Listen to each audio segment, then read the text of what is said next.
1/3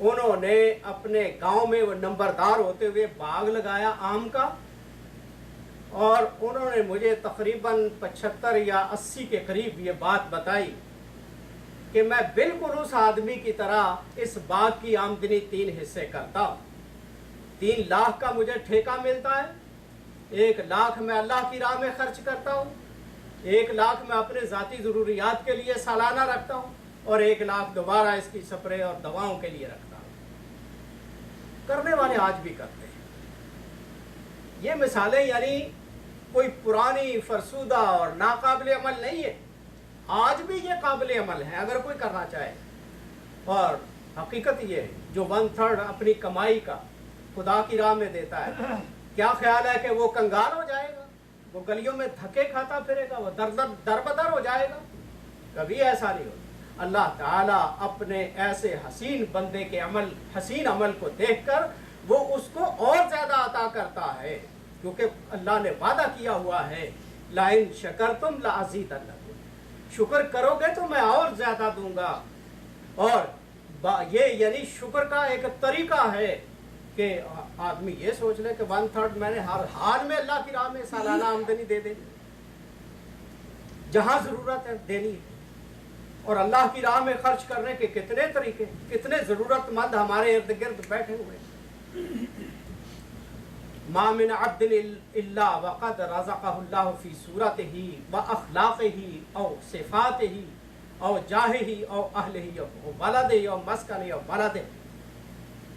اللہ تعالیٰ نے اپنے ہر بندے کو کوئی نہ کوئی نعمت عطا کی ہوئی ہے، کسی کو خوبصورت شکل بنایا ہے، کسی کے اخلاق اور کردار بڑے اچھے، کسی کی خوبیاں بڑی اچھی، کسی کو منصب اور مرتبہ عطا کیا ہوا ہے، کسی کو اہل و عیال نصیب کیا ہے، بچے دیے، ساری اللہ کی نعمتیں، گھر دیا ہے، کسی کو اپنے شہر کے اندر رہنے کی توفیق دوست احباب کے اندر دی ہے۔ لاؤ سلیبا ذالک منہ، اگر یہ ساری نعمتیں انسان سے چھین لی جائیں، وَأُعْطِيَ مَا خُصِّصَ بِهِ مِنْ ذَلِكَ غَيْرُ لَكَانَ لَا يَرْضَىٰ، اگر اللہ تعالیٰ یہ ساری نعمتیں جو انسانوں کو حاصل ہیں اور ہر آدمی کو حاصل، یہ چھین کر اس کی مرضی کے خلاف کوئی چیزیں عطا کر دے تو کوئی لینے کو تیار نہیں ہوگا۔ لیکن اللہ تعالیٰ کا فضل و کرم دیکھیے، ان اللہ تعالی جعلہ مؤمنا ولا کافرا۔ یہی غور کر کے دیکھ لیں کہ اللہ تعالیٰ نے ہمیں مومن پیدا کیا ہے، کافر پیدا نہیں کیا۔ یہ خداوند عالم کی بہت بڑی نعمت ہے۔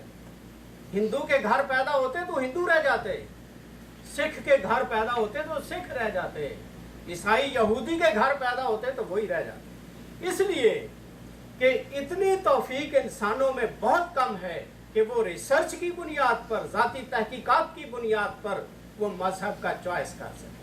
فرصت ہی نہیں ملتی دنیاوی معاملات سے، لیکن کسی کو اللہ تعالیٰ دیتا ہے توفیق۔ آپ دیکھ رہے ہیں کہ سینکڑوں ہزاروں غیر مسلم پڑھے لکھے سائنسدان، مفکر لوگ، فلسفی، وہ اسلام قبول کر رہے ہیں، وہ ریسرچ کی بنیاد پر کر رہے ہیں، اور ہم تو اتفاقی طور پر کسی مسلمان کے گھر میں پیدا ہو گئے ہیں، ہم نے اپنی جد و جہد سے اسلام کو قبول نہیں کیا ہے۔ یہ خداوند عالم کا خاص فضل و کرم اور اس کی نعمت ہے کہ ہم مسلمان پیدا کیا ہے۔ وحیًّا ولا میتا، ہمیں زندگی عطا کی ہے، ہمیں مردہ پیدا نہیں کیا۔ بعض بچے مرے ہوئے پیدا ہوتے ہیں، ہمیں ان میں سے نہیں بنایا، یہ تھوڑی بڑی نعمت ہے۔ وَإِنسَانًا لَا بَهِیمَةً، پھر خداوند عالم نے ہمیں انسان بنایا ہے، جانور نہیں بنایا۔ وہ ہمیں کتا بنا دیتا تو ہم کیا کر سکتے تھے، وہ ہمیں سانپ بنا دیتا تو ہم کیا کر سکتے تھے۔ خداوند عالم کا خاص فضل و کرم ہے کہ اپنی مخلوقات میں سے بہترین مخلوق میں انسان کو پیدا کیا، وَصَحِيحًا لَا مَرِيضًا، اور اس کو صحت مند پیدا کیا ہے، بیمار پیدا نہیں کیا۔ بعض بچے پیدائشی بیمار ہیں، اندھے ہیں پیدائشی طور پہ، گونگے ہیں پیدائشی طور پہ، کیا کر سکتے ہیں؟ خدا نے ہمیں آنکھیں دیکھنے کے لیے دی، اس کی بڑی نعمت۔ زبان بولنے کے لیے دی، کان سننے کے لیے دیے، دماغ سوچنے کے لیے دیا، ہاتھ پاؤں چلنے پھرنے پکڑنے کے لیے عطا کیے. یہ اس کا خاص فضل و کرم ہے، یہ معمولی نعمتیں نہیں ہیں جو ہم لیے پھرتے. وَعَاقِلًا لَا مَجْنُونًا، اور ہمیں عقل و تمیز اور شعور عطا کیا، ہمیں مجنون اور پاگل نہیں پیدا کیا. بعض لوگ آپ دیکھتے ہیں بچے پیدا ہوتا ہے اس بیچارے کا دماغ ہی کام نہیں کرتا، ڈس ایبل پیدا ہوتا ہے دماغی طور. وسلیم اللہ معیبن، صحیح سلامت پیدا کیا، ہمارے بازو سلامت، ہماری ٹانگیں سلامت. بعض بچے ایسے پیدا ہوتے ہیں ٹانگیں نہیں، بازو نہیں، ادھورا جسم، نامکمل اور ناقص جسم پیدا کر دیا گیا. اتنا کچھ اللہ تعالیٰ نے تمام عیبوں سے پاک رکھا اور ہماری تخلیق کی.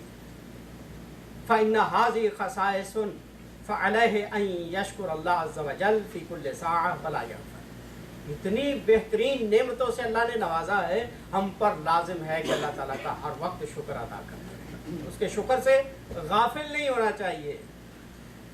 اس کی بہت بڑی نعمت ہے اور اللہ تعالیٰ کا ہی خاص فضل و کرم ہے کہ اس نے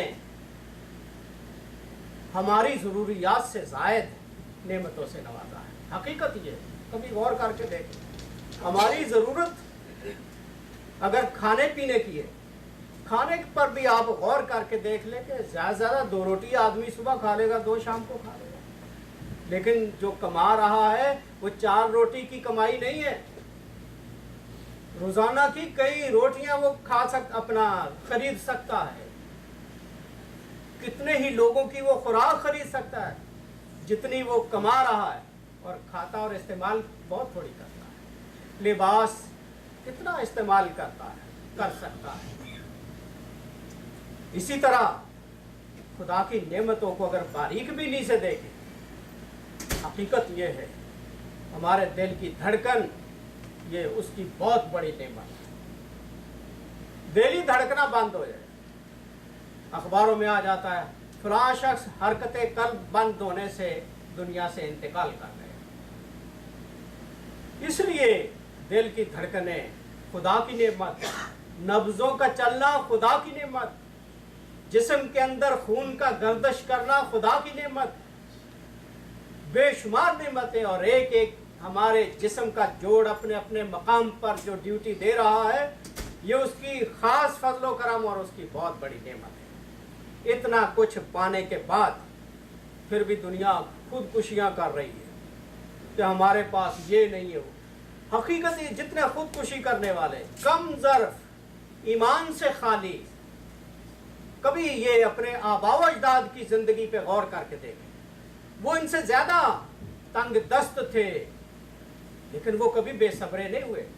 آج بے صبری کے عالم میں حسد کے مارے ہوئے کہ فلاں شخص کے پاس یہ چیزیں میرے پاس نہیں. یعنی بنیادی ضروریات جو کھانا، لباس اور رہائش ہے، یہ تو اللہ تعالیٰ نے ہر بندے کا ذمہ اپنے سر لیا ہوا ہے.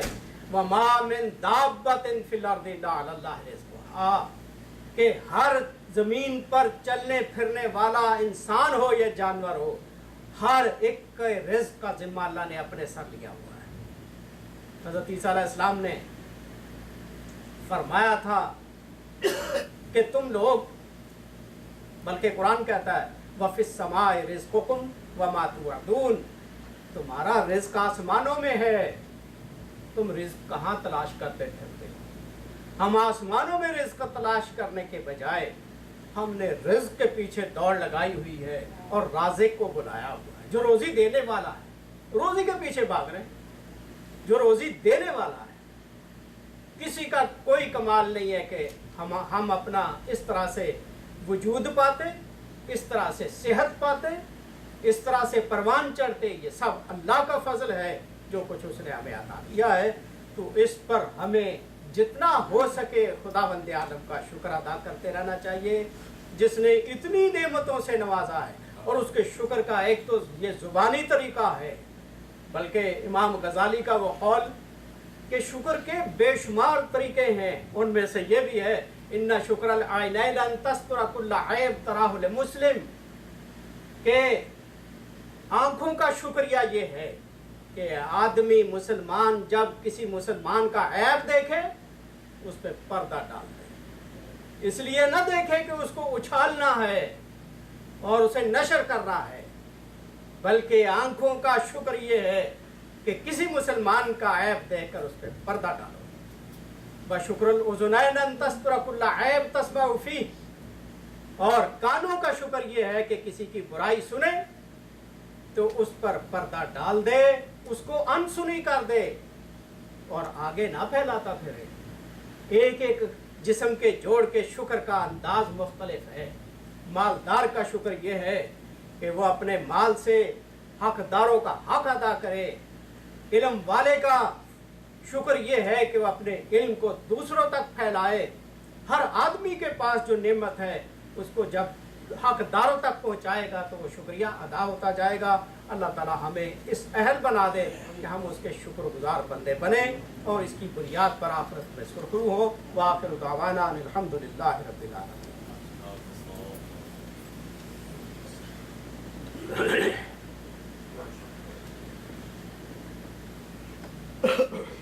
الحمد للہ رب العالمین والصلاة والسلام علی رسولہ الامین، اما بعد فیا معاشر المسلمین اعوذ باللہ من الشیطان الرجیم، بسم اللہ الرحمن الرحیم۔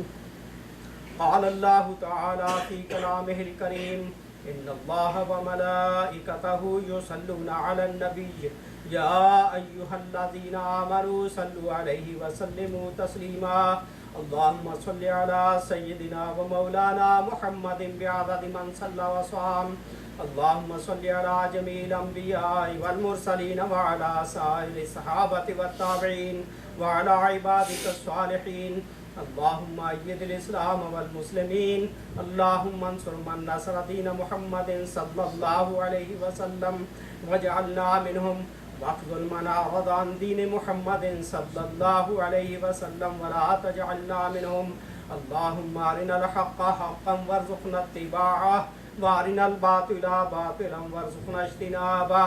اللہم ثبتنا علی الاسلام، اللہم نور قلوبنا بنور الایمان، اللہم اغفر للمؤمنین والمؤمنات الاحیاء منہم والاموات۔ عباد اللہ رحمکم اللہ، ان اللہ یامر بالعدل والاحسان وایتاء ذی القربى وینہی عن الفحشاء والمنکر والبغی یعظکم لعلکم تذکرون۔ اذکروا اللہ یذکرکم وادعوہ یستجب لکم، ولذکر اللہ تعالی اعلی واولی واعز واجل واتم واعم واعظم واکبر۔